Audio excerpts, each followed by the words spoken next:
क्या बात है भाई, बड़ा खुश लग रहा। भाई मोदी जी जम्मू को IT हब बनाएंगे, छात्रों को लैपटॉप टैबलेट के साथ 3000 रुपए का ट्रैवल अलाउंस भी देंगे और इसी के साथ JKPSC UPSC की तैयारी करने वालों को 10,000 रुपए का कोचिंग खर्चा भी मिलेगा। सच में? हाँ, क्योंकि जहाँ भाजपा वहाँ विकास। शांति, स्थिरता और विकास, जम्मू कश्मीर को मोदी पर विश्वास। कल खत्म होने जा रहा दूसरे चरण का चुनाव प्रचार। जम्मू कश्मीर में चुनावी सरगर्मियों ने पकड़ा जोर। भाजपा व कांग्रेस के स्टार प्रचारकों ने संभाला मोर्चा।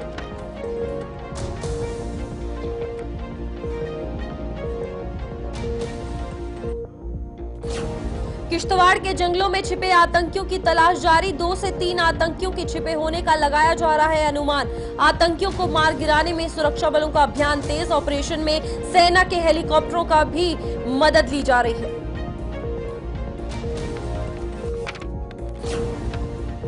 उम्मीदवारों के हिसाब किताब पर निर्वाचन आयोग की नजर। सांबा में तैनात पर्यवेक्षक से उम्मीदवारों के जांचे खर्च रजिस्टर। पर्यवेक्षक कार्तिक मनीकम ने चुनावी खर्च का जांचा लेखा जोखा। सांबा की तीनों विधानसभाओं में तीसरे चरण में होना है मतदान। जम्मू कश्मीर के इस बुलेटिन में आप सभी का स्वागत है और मैं हूं आपके साथ रूपाली शर्मा। भारतीय जनता पार्टी के राष्ट्रीय अध्यक्ष जेपी नड्डा जम्मू में जनसभा को संबोधित कर रहे हैं। जेपी नड्डा के आज जम्मू में कई कार्यक्रम हैं और इस रैली को संबोधित करने के बाद वे शहर में एक रोड शो करने के साथ साथ भाजपा के प्रबुद्ध सम्मेलन को भी संबोधित करते हुए नजर आएंगे। मौजूदगी भारत में वो हमारा ही एजेंडा चला रहे हैं और जम्मू कश्मीर को स्टेटस को में लाना चाहते हैं, धारा 370 समाप्त करना चाहते हैं। बोलो, जिन लोगों को पाकिस्तान सर्टिफिकेट दे, ऐसे लोगों को क्या यहां पर आप पनाह देंगे? क्या आप उनको आगे बढ़ाएंगे, पोषित करेंगे? मित्रों, मैं आपको यहां यह भी याद दिलाना चाहता हूं, 2014 के पहले की बात याद करो। मुझे याद है जब परेड ग्राउंड में, नहीं, वो परेड ग्राउंड के बगल में जो स्टेडियम है, वहां पर जब मोदी जी आए थे, उस स्टेडियम में जब सारा स्टेडियम भरा हुआ था, उस समय आप सब लोगों ने प्रधानमंत्री बनाने का संकल्प मोदी जी को लिया था और उसी समय का वातावरण आप याद करो।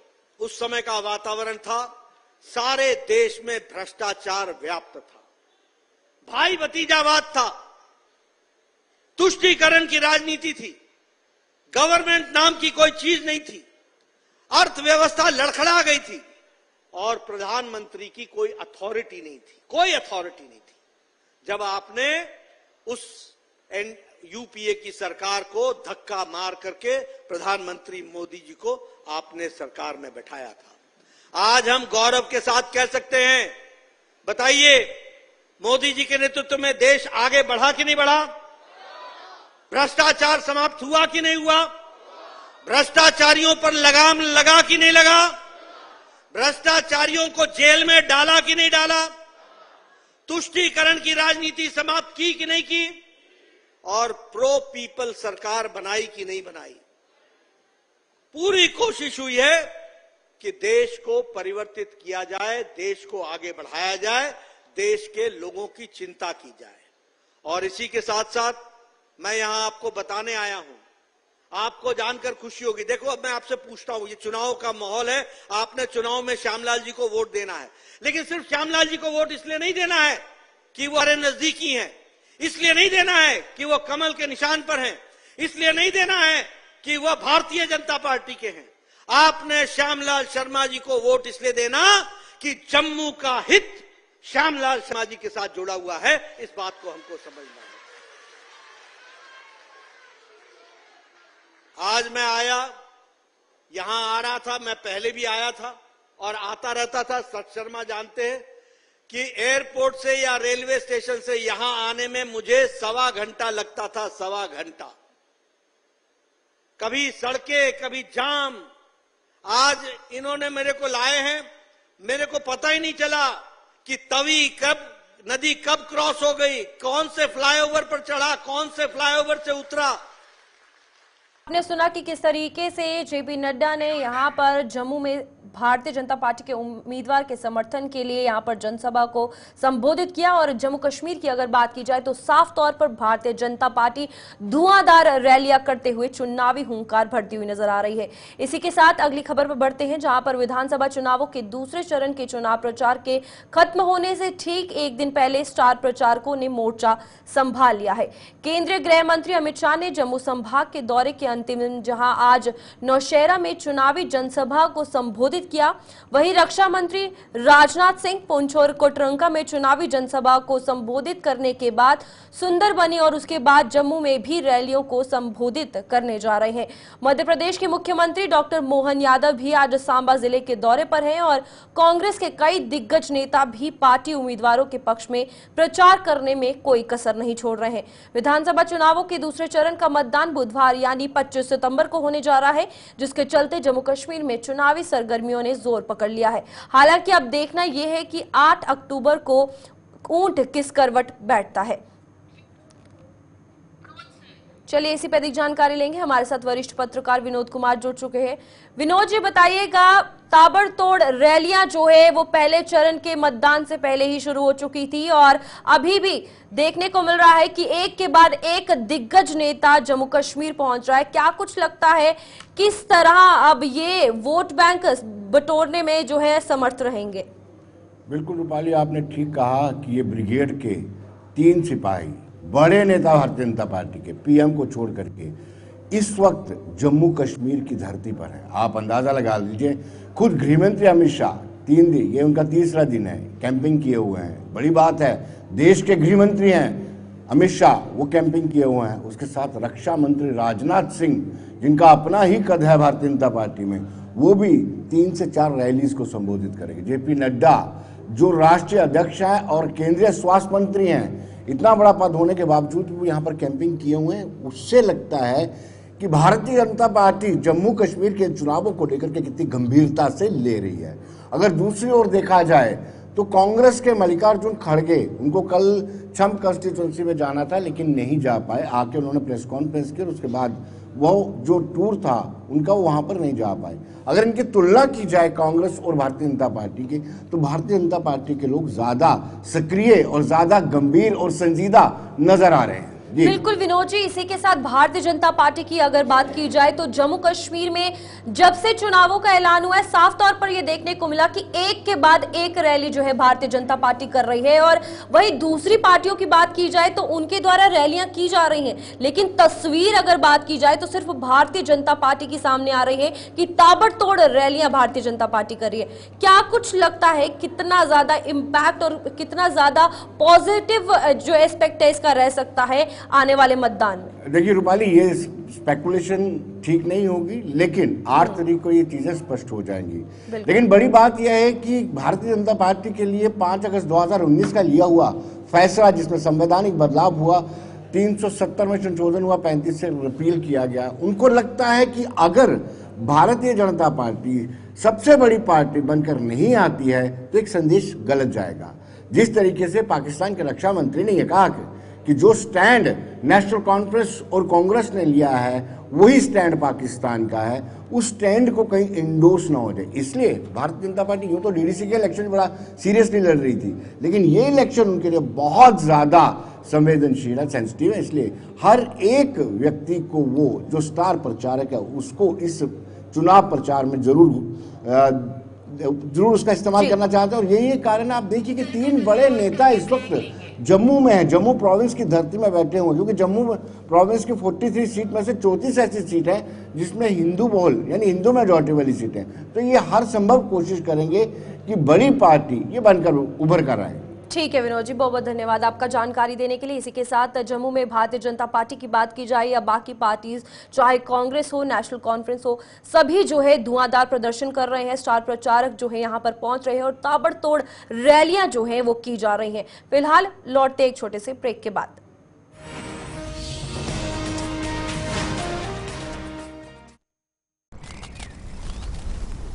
पांच साल में कितना कुछ बदल गया ना।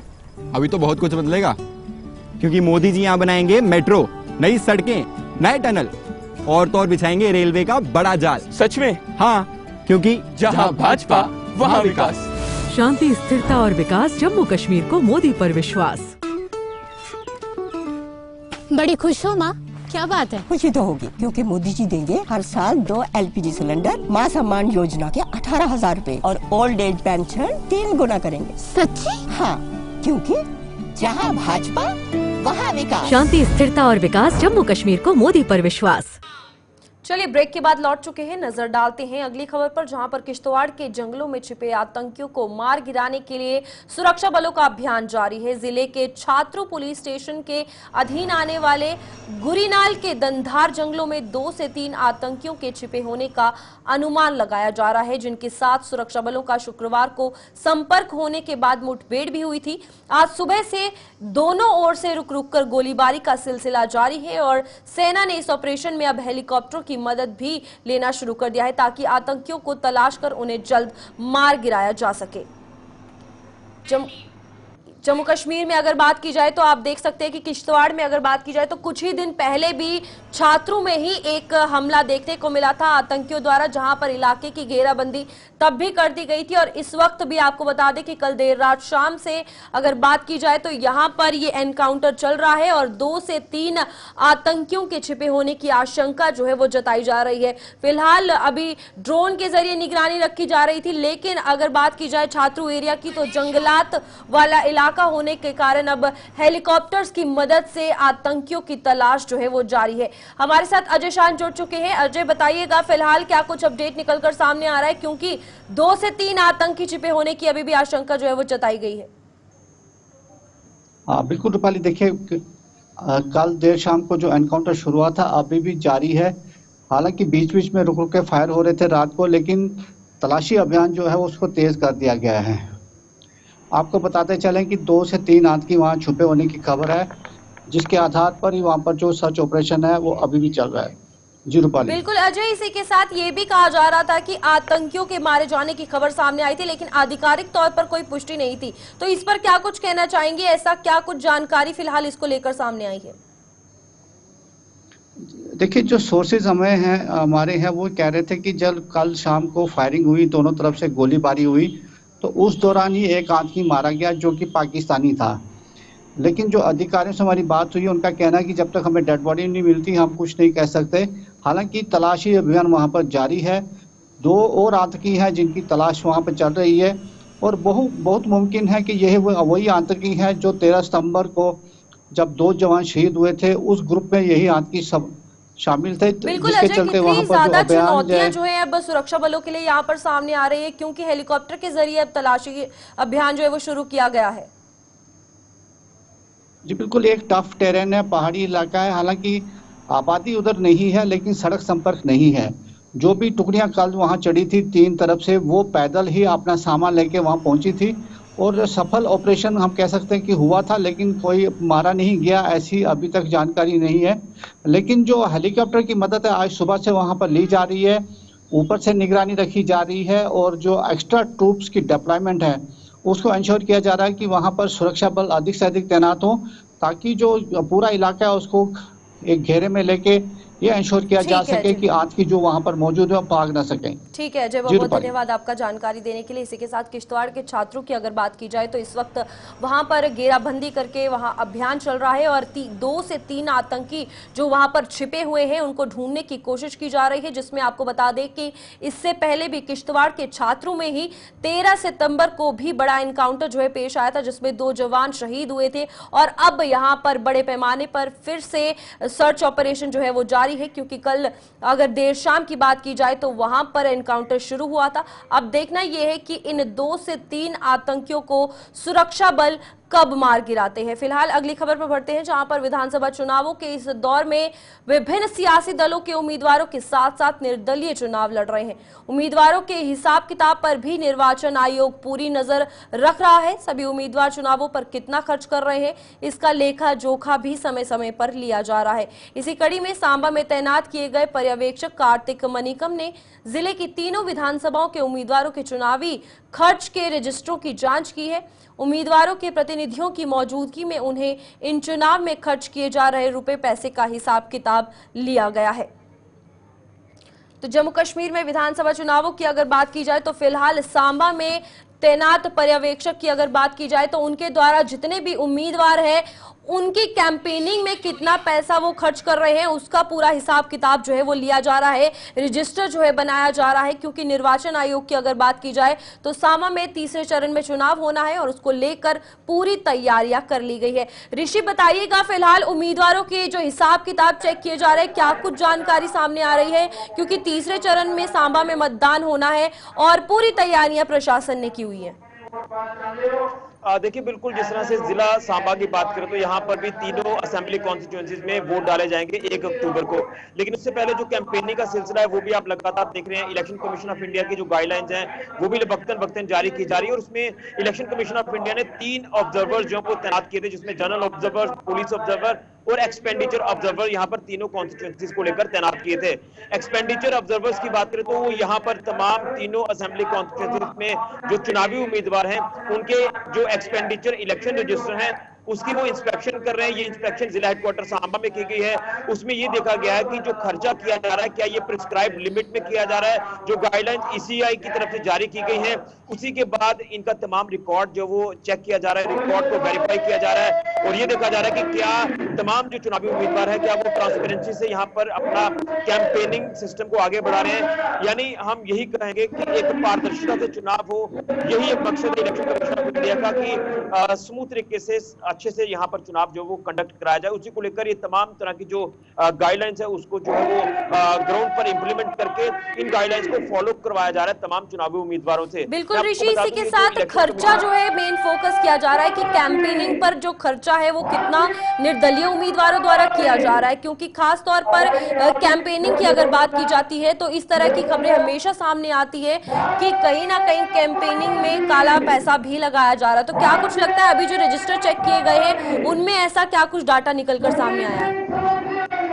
देखिए, फिलहाल ऐसी चीजें जो सामने नहीं आई है। जितने भी तमाम चुनावी उम्मीदवार है वो तमाम जो क्राइटेरिया सेट किया है ईसीआई ने उसी क्राइटेरिया के अनुसार काम कर रहे हैं। जो गाइडलाइंस है उसका पालन किया जा रहा है। लेकिन अब जैसे जैसे वक्त पास आ रहा है वोटिंग का तो उसमें कहीं ना कहीं कैंपेनिंग और तेज होगी और उसके बाद भी ये इलेक्शन रजिस्टर जो है वो तमाम कैंडिडेट्स के चेक किए जाएंगे। क्योंकि मैं फिर कहूंगा कि इसमें पारदर्शिता, ट्रांसपेरेंसी जो वो चेक की जा रही है, इसीलिए तमाम रिकॉर्ड जो वेरीफाई किया जा रहा है कि किसी तरह के कोई भी लूप होल्स ना हो। उसी को लेकर ये जो इंस्पेक्शन है ये की गई है। एक्सपेंडिचर ऑब्जर्वर जो यहाँ के कार्तिक मणिकम की तैनाती की गई है, जो अपॉइंट किए गए हैं ईसीआई की तरफ से। और मुझे लगता है कि इसी तरह से आगे भी उम्मीदवार जो वो तमाम खर्चा जो है वो शुरू करेंगे अपना और उससे एक फेथ, एक भरोसा जो वो बनता है। लोकतंत्र में अगर बात करें तो लोकतंत्र की यही खासियत है कि अगर तमाम चुनावी उम्मीदवार अपना ये खर्चा करते नजर आ रहे हैं इस इलेक्शन कैंपेन में, वो तमाम चीजें जो वो सामने होनी चाहिए ईसीआई में। क्योंकि ईसीआई ही ये तमाम प्रोसेस को, इलेक्टोरल प्रोसेस को कंडक्ट करा रहा है। तो मुझे लग रहा है कि इन गाइडलाइंस के बीच में रह के ही काम करने की काफी ज्यादा जरूरत रहती है। उसी को लेकर ये पहली इंस्पेक्शन की गई है। ठीक है ऋषि, बहुत बहुत धन्यवाद आपका जानकारी देने के लिए। इसी के साथ सांबा की अगर बात की जाए तो तीसरे चरण में चुनाव होने हैं और मतदान जब होंगे तो उससे पहले जितनी भी कैंपेनिंग की जा रही है तमाम निर्दलीय उम्मीदवारों के रजिस्टर बनाए जा रहे हैं और पूरी चेकिंग की जा रही है कि आखिरकार कितना खर्चा किस उम्मीदवार द्वारा किया जा रहा है। इसी के साथ अगली खबर पर बढ़ते हैं, जहां जम्मू कश्मीर में हो रहे विधानसभा चुनावों से बौखलाया पाकिस्तान चुनावों में खून खराबा करने की कोशिशों में जुट गया है। हालांकि हमारे सुरक्षा बल पाकिस्तान के हर नापाक मंसूबे पर लगातार पानी फेर रहे हैं। इसी कड़ी में बीएसएफ ने आरएसपुरा सेक्टर में घुसपैठ की कोशिश को नाकाम बना दिया है। 21 और 22 सितंबर को मध्यरात्रि को बीएसएफ के जवानों ने तारबंदी के पास संदिग्ध की मूवमेंट देखे जाने पर उसे ललकारा, जो वहां हथियार फेंककर पाकिस्तान सीमा की ओर भाग गया। बीएसएफ के जवानों ने इलाके की सर्च के दौरान एक पिस्तौल, मैगजीन और AK-47 राइफलें बरामद की हैं। घुसपैठ की इस कोशिश के बाद बीएसएफ ने आईबी पर चौकसी में इजाफा कर दिया है। इसी के साथ सुचेतगढ़ से भारतीय जनता पार्टी के उम्मीदवार प्रोफेसर गारू राम भगत का चुनाव प्रचार जोर पकड़ चुका है। उन्हें जीत दिलाने के लिए भाजपा के प्रदेश उपाध्यक्ष व पूर्व मंत्री श्यामलाल चौधरी एड़ी चोटी का जोर लगा रहे हैं। इसी कड़ी में सुचेतगढ़ के गांव पूरा बाना में एक बैठक का आयोजन किया गया, जिसमें श्यामलाल चौधरी और गारू राम भगत ने इन चुनावों में लोगों से भाजपा को समर्थन देने का आह्वान किया है। जिस मौके भी अं राजनीति आया, ये पोलिंग स्टेशन हमेशा भारतीय जनता पार्टी की जीत रही है। ये लोग हमेशा ही सनातन की मनने वाले, भगवान श्री राम की मनने वाले लोग ने। और वैसे कोई भी इलैक्शन जो आई है, चाहे असैंबली की आई है, चाहे पार्लीमेंट की आई है, इतने कहने की कोई जरूरत नहीं। अज रिकॉर्ड है कि ये पोलिंग स्टेशन हमेशा भारतीय जनता पार्टी जीत होती है। अगे भी इस तू वध होनी है, ये सारे ही अच्छी तरह जानते हैं कि कहने की ज्यादा जरूरत नहीं। और उसके नाल ही अगर इस पंचायत की गल की जाए तो अपने दावे नाल कोई काम हो तो वह भी दसे, तो अं भी अपने शौक नाल करने, हमदर्दी नाल करने कि अपने लोग ना अगर ये वोट दिल खोल के देंगे ना तो काम भी दिल खोल के करने चाहिए ने। इस करके अज भी जिस तरह सरपंच साहब आख रहे हैं, तो सरपंच साहब भी अं पूरा थोड़ा तो आशीर्वाद रहा कि तुम भी सरपंच बनाया, साड़ी तरफ भी पूरा आशीर्वाद रहा कि ताकि अपने लोगों की सेवा दिल खोल के कर सके। और दिन रात ये सरपंच करना है, कोई भी मसला है, छोटा है बड़ा है, चाहे जदोजहद भी करनी पे। और देखिया नहीं पीछे, लेकिन मीटर ने भी थोड़े सरपंच ने आड़ के जदोजहद की, चाहे पुलिस वाले चुक के भी लै गए। ये सारे लोगों ने देखा कि थोड़े लिए लड़ने लिए वो बहादुर है, काम करने लिए बहादुर है। अगर ऐसा सरपंच थोड़ा जिहड़ा तुहाडी सेवा करता है, तुहाडे कहने से चलता है, तो वो सरपंच के नाल मिल के तुसीं जिहड़ी गल तुहानूं कहने की जरूरत नहीं, फिर भी मैं कहांगा कि 10 साल इस हल्के की सेवा करने का मौका मिलिया। और अपने दिलों अं भी यकीन दिलाने कि घरूरा भगत तू भी किसी किस्म की तुहानूं कोई परेशानी नहीं आएगी, पूरे दिल खोल के तुहाडी सेवा करेगा। और जिथे साड़ी भी जरूरत रही अं भी जरूर मिल के तुहाडे हर मसले च, हर समस्या च, हर काम च अगे होके काम करांगे। हर काम है जो पिंड काम ने तुम गिनी दस सकते हो। मैं जिथे भी जाना सारे आखिर चौधरी शाम ने कोई कसर नहीं छोड़ी, हर जगह बहुत ज्यादा काम है। तो दोबारा तुहाडा आशीर्वाद मिलेगा, जिहड़े रौंदे काम वो भी उस तरीके करने होंगे चौधरी शाम ने कराए। तो आप साढ़े हमेशा इस प्रोग्राम से बुलाते रहे, और इस ग्रां का, इस नगर का, सारी संगत का भी हमेशा आशीर्वाद जोड़ा वो मिलता रहा। मैं तुंदा बड़ा बड़ा धन्नवादी हाँ। और साथियों, रही इलैक्शन की गल, ये इलैक्शन सिर्फ कोई MLA बनाने वास्ते इलैक्शन नहीं है, ये तो इस इलैक्शन की मजबूरी तो समझते हो कि इलैक्शन की कराए जा रहे हैं। और अहें वोट उसी पाना है, क्यों पाना है, वो सोच विचार करने की गल। अज पिछे भी गल हो रही थी कि उतों साढ़े कश्मीर 4 लाख हिंदुओं की मजबूरी करने, अपने घर खाली करने। और अगर नरेंद्र मोदी, चलिए इसी के साथ सीधा हरियाणा चलते हैं, जहां पर CM योगी संबोधित करते हुए नजर आ रहे हैं। जरा सुन कह रहे हैं। ये मान के चलिए, जब दीपक बुझा है ना तो तेजी के साथ जलता हुआ दिखाई देता। याद रखना, ये तेजी के साथ बुझ भी जाएगा। आतंकवाद सदैव के लिए समाप्त हो जाएगा भारत के अंदर से। और यही नहीं, कश्मीर में धारा 370 क्या कांग्रेस हटा पाती? क्या कभी नहीं हटाती कांग्रेस, क्योंकि कांग्रेस ने ये लगाया था। और मैं पूछना चाहता हूं, क्या अयोध्या में राम मंदिर का निर्माण और रामलला को 500 वर्षों के बाद एक कांग्रेस बिठा पाती? क्या ये काम कर पाते? क्या बहनों और भाइयों, मैं यही पूछने के लिए आया हूं। ये इन लो हो या कांग्रेस, ये न विकास करा सकते हैं, ये न आपको सुरक्षा दे सकते हैं, ये न बेटी को सुरक्षा दे सकते हैं, ये न व्यापारी को सम्मान दे सकते हैं, ये किसानों को खुशहाल नहीं कर सकते हैं। ये लोग किसी भी प्रकार से देश को सुरक्षा नहीं दे सकते, आतंकवाद से नहीं लड़ सकते, नक्सलवाद से नहीं लड़ सकते, उग्रवाद से नहीं लड़ सकते, और ये आपकी आस्था का भी सम्मान नहीं कर सकते। जब ये किसी लायक नहीं है तो इन्हें वोट के लायक क्यों बना रहे हैं? वोट भी मत दीजिए। तो जम्मू कश्मीर के इस बुलेटिन में इतना ही। दीजिए इजाजत, नमस्कार।